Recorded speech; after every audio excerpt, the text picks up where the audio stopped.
வணக்கம். இன்றைய தலைப்பு செய்திகள்.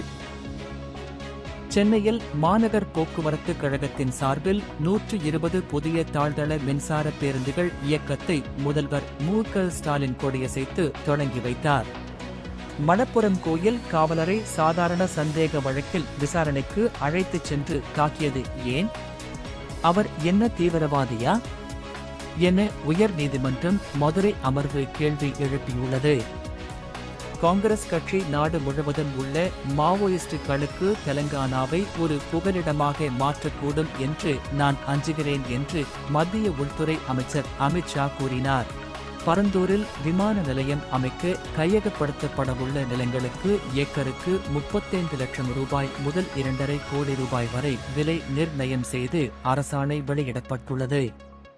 காஞ்சிபுரம் மாவட்டம் பரந்தூரில் பசுமை விமான நிலையம் அமைக்க திட்டமிடப்பட்டுள்ளது.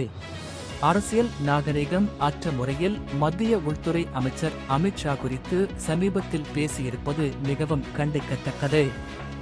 அவதூறாக பேசிய திமுக எம்பி ராசாவை கண்டித்து சென்னையில் இன்று ஜூலை 1 பாஜக ஆர்ப்பாட்டம் அறிவித்துள்ளது. மத்திய அமைச்சர் அமித் ஷா கூறும் கூட்டணி ஆட்சி குறித்து சிந்திக்க வேண்டியதில்லை என மதிமுக பொதுச் செயலாளர் வைகோ தெரிவித்துள்ளார்.